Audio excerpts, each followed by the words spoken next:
So, Venomous VIPER tackles bold themes like toxic masculinity, human trafficking, through situations where Disha disguises herself to infiltrate and assassinate high-profile targets. So, in one instance, she disguises herself as a prostitute to kill a human trafficking kingpin. Another instance, she will disguise herself as a porn actress to assassinate a film producer in the adult film industry. And another instance where she disguises herself as a bar girl at a club to assassinate a club owner. And it's through situations like these where she uses toxic ideologies against them. Yeah, I think it's really, really cool how she turns it on its head. She turns misogyny on its head and she confronts it head on by disguising as a porn star, by disguising as a bar girl to assassinate the club owner. Um, I love that she is so ruthless and she does it through silence and strategy, not brute force. She doesn't use brute force. She does it with silence, strategy, and intelligence.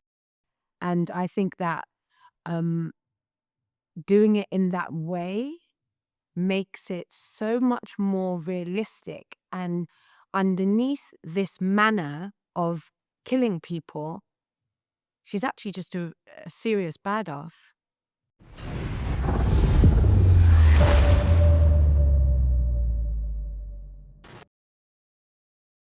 Now is the time for that story, because the themes of toxic masculinity, trafficking, and sexual abuse is more relevant now than ever before, especially post the pandemic, where we've seen the rise of toxic influencers in the Red Pill manosphere community.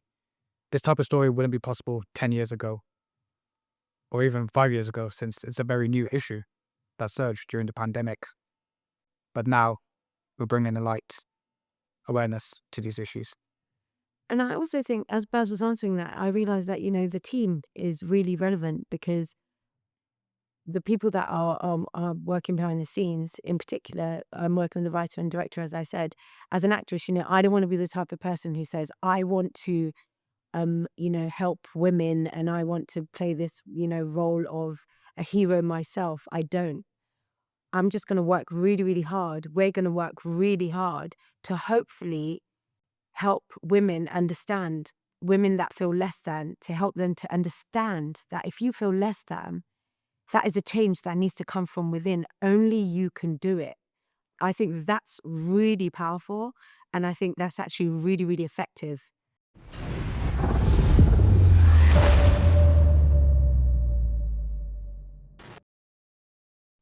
So, what audiences can take away from watching Disha on the cinematic screen and take away from her journey is having someone they can admire, look up to. A lot of us are growing up with heroes like Lara Croft, Black Widow, Candace Everdeen, but none of them look South Asian or like us. And I wanted to create a character to give to the world a heroine who looks like them and can take the stage, lead the way, and just be a badass and someone they can admire and look up to for generations to come.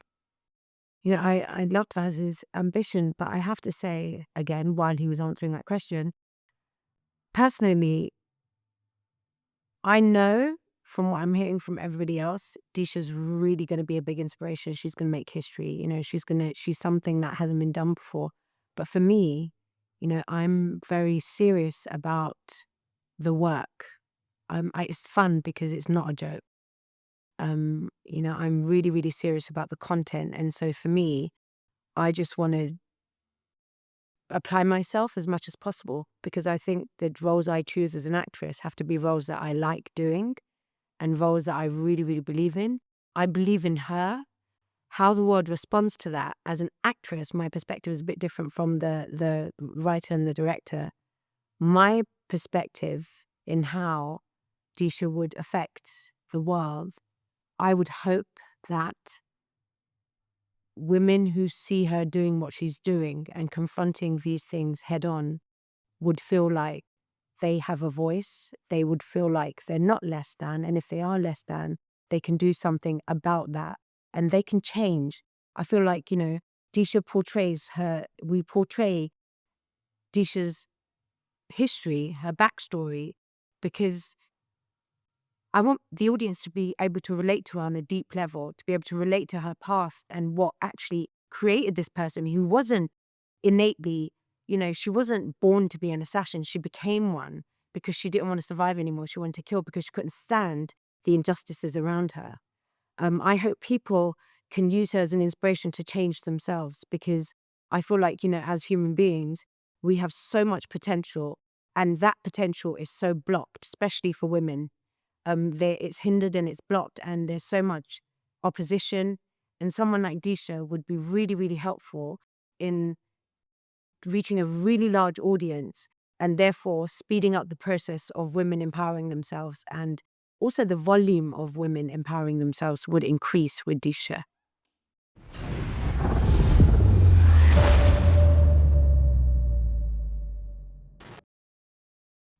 So in a world where society tries to silence women like Disha, she tries to reclaim her power by flipping toxic masculinity, sex trafficking, and the sexual abuse on its head.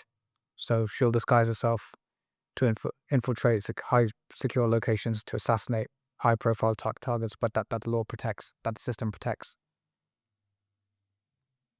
Yeah, and in the past, I have to say that I would have reacted to a question like that, like, oh, she just says no, and she does this and she does that, and actually, she's very silent. When I was younger, I was very reactive and, like, very rebellious and very outspoken and bold about what I was against, rather than what I do believe in. I didn't stand up for what I believe in. I stood up for what I don't believe in. Disha is silent. She does it.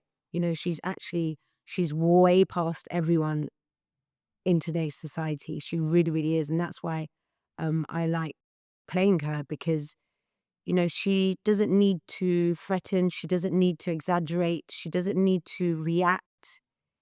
She doesn't need to waste her energy. She preserves her energy to get to the point. And that's what's so good about her, is she's so clean and efficient.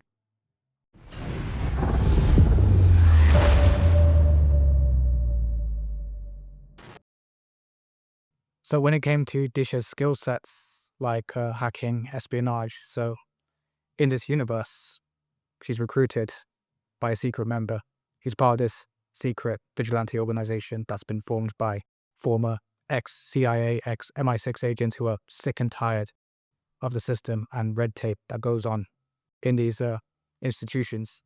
So they decided to form their own organization independently to infiltrate areas and tackle issues that the law themselves won't fight.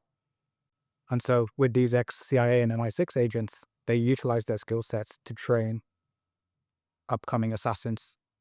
And when Disha comes in, she's their next weapon. And, what interests me about that is, Disha's relationship with the woman that actually recruits her, Evelyn. She's her confidant, she's her impartial confidant.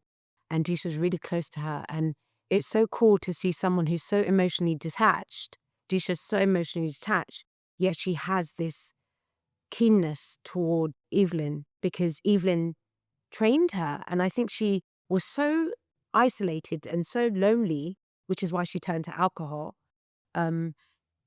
That when she met Evelyn, someone who wasn't trying to get anything from her, but just use her as a weapon, it really served Disha, because it was no bullshit, and she didn't have to, she didn't have to be polite. She didn't have to waste her time. She just trained. She's an expert in martial arts.